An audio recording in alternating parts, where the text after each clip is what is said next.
La ville de Nyon souhaitait acquérir une parcelle de 4 hectares à la Petite Prairie, un coût de 30 millions de francs. Mais non, a dit la droite à une courte majorité.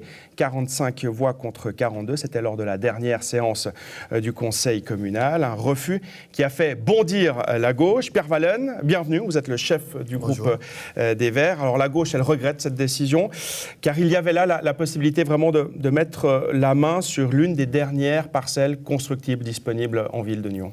Oui, effectivement, c'est l'une des dernières grandes parcelles constructibles. Il y a plusieurs enjeux, des enjeux politiques, des enjeux économiques et des enjeux des enjeux urbanistiques qui sont liés à cette parcelle. Et on regrette évidemment beaucoup que la droite ait refusé cet achat.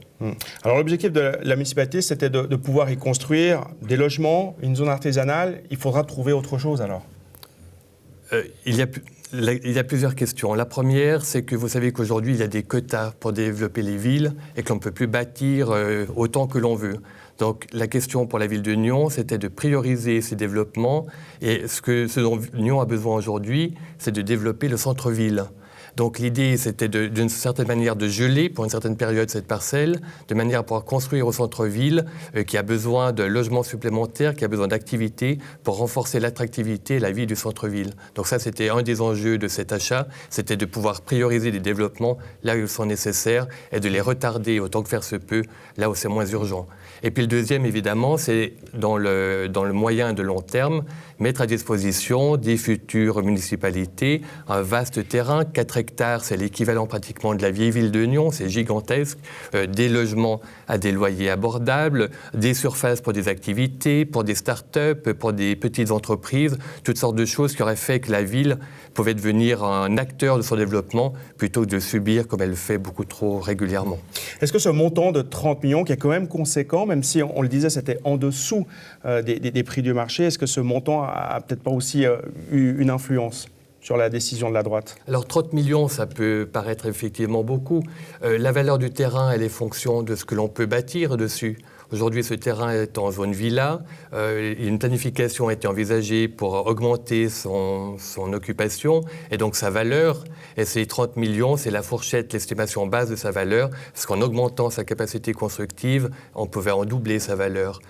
Dépenser 30 millions, c'est aussi pour le moyen et long terme assurer pour la ville des recettes, puisqu'il y avait la possibilité de faire des droits, un ou des droits de superficie sur toute ou partie de ce terrain, peut-être de revendre une partie de ces terrains avec une plus-value.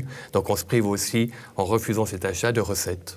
Dans le communiqué de presse que vous avez publié, conjointement donc avec le Parti socialiste et les Verts, donc la gauche, vous déclarez rester attentif au début de la prochaine législature, je le cite, à ce que la nouvelle majorité municipale fasse pencher la balance en faveur de l'intérêt public est une vision constructive à long terme. Concrètement, ça veut dire que vous allez vraiment vous opposer, je dirais, systématiquement à tout ce qui ne va pas dans la ligne que vous sous-entendez là? Alors, d'abord d'être force de proposition, de veiller à ce que le bien commun, l'art de la politique, c'est l'art d'organiser la vie de la cité. Et si la ville ne peut pas être un acteur important de ce développement, on en voit les résultats. Tout ce qui se bâtit aujourd'hui à Nyon comme ailleurs, c'est fait par des promoteurs dont le seul intérêt est un intérêt financier. La ville devrait se développer idéalement d'une autre manière. Et si l'on veut être, encore une fois, l'acteur de ce développement, la ville se doit d'être propriétaire d'un certain nombre de terrains, dont celui-ci en particulier, qui était particulièrement attractif.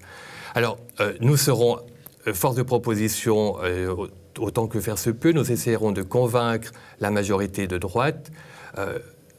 Ce qui est un peu malheureux dans cette affaire, on a essayé d'écouter, d'entendre les arguments qui sont développés par la droite. Il y a d'abord la peur, un réflexe de peur. Qu'est-ce que sera demain? Quels seront les taux hypothécaires? Quelle sera la valeur de ce terrain? Quelles seront les recettes fiscales de Nyon? Donc un repli sur soi, la peur de l'avenir, pour une part.